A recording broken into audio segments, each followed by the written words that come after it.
So to be a top 1% guy and not have to work a corporate shitty job, I'll give you a few examples of guys who are making six figures, all right? And these are just guys I've met in the last year out here in Chiang Mai. Almost all of them are working a service-based business, all right? The reason I keep hammering you guys on a service-based business, it is the most effective, easiest way to make money. By selling a service, I mean the big four that I've seen, okay, the big two offline are real estate and insurance. Every single one of you guys can make six figures selling real estate or insurance. It's not particularly fun, but you can do it. The big four of the guys that I've met who are in the digital nomad scene, I'm using air quotes here, which means they're making online money and can live anywhere in the world and arbitrage that US dollar income to anywhere in the world, are coaching, marketing, programming, copywriting. Those are the big four, all right? I've met guys making six figures, and all those, except for copywriting, the guys in copywriting are making like high five figures, so like 6,500 a month, 70, 75 grand a year type of thing, US, all right? The online millionaire is very fucking rare. Very fucking rare. You know, I've not met any guy who's making like big money out here. And I live in the digital nomad capital of the world. I've not met any guys who are millionaires. The only guys that I know is the guy who invented the dropship lifestyle course, Anton, who I believe is a millionaire. It's a decent course, and again, you know, but that's a very rare thing. Okay, most of the guys are not fucking millionaires out here. Most of the guys are fucking just struggling to eat.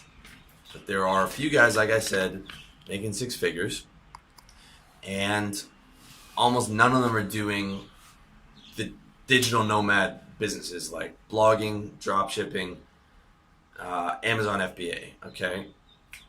I'm the only guy I know who's making a good living off blogging, and my man Nick Nirov is the only guy I know who's making six figures from Amazon FBA. You can check out the video that I did, or the podcast that I did with Nick to break down how he's doing that.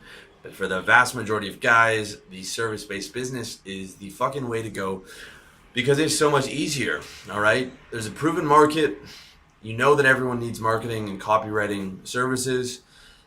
Your costs are nothing. Your inventory is nothing. Your expenses per month are nothing. All you need to do is learn your skill and put out 200 to 300 cold calls and emails a day, and you'll be six figures within a year or two if you really go hard. That's it.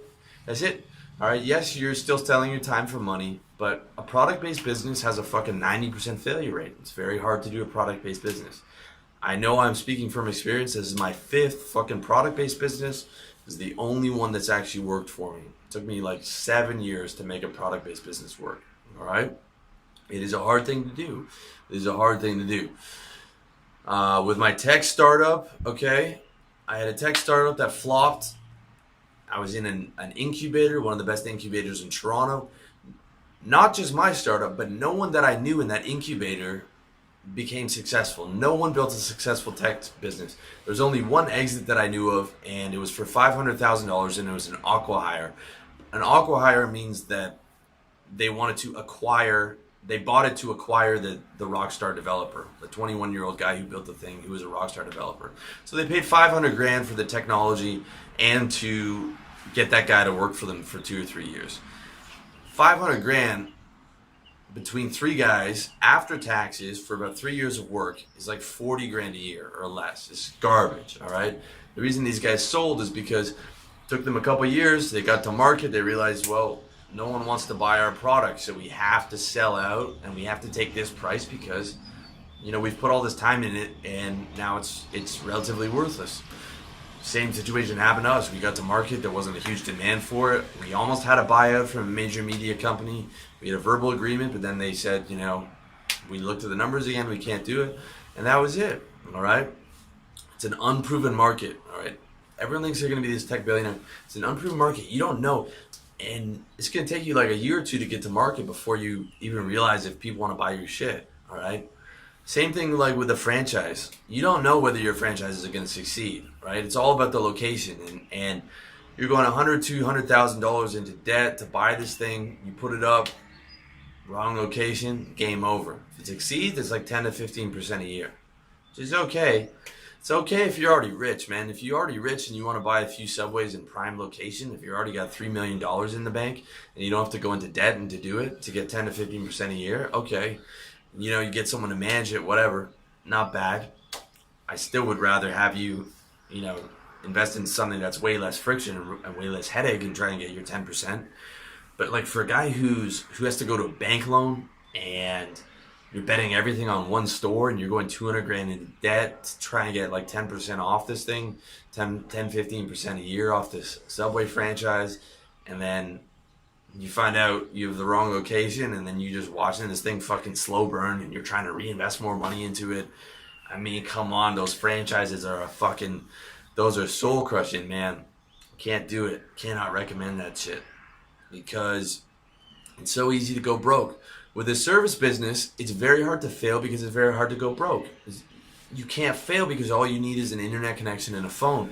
As long as you just keep working and keep selling, you can just pivot and niche yourself and increase your sales skills and you know, eventually get people to buy it. As long as you've chosen a proven market like I fucking tell you to do, it's just a matter of pushing hard and selling hard and keeping at it, because guys don't fail because they pick the wrong thing. They fail because they go broke.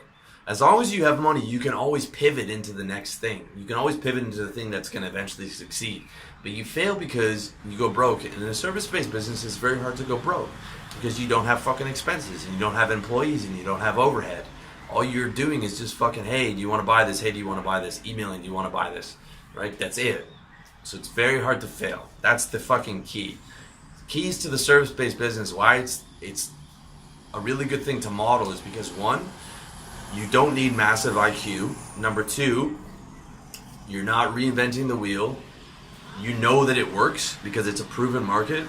Number three, it is very hard to fail because it's hard to go broke.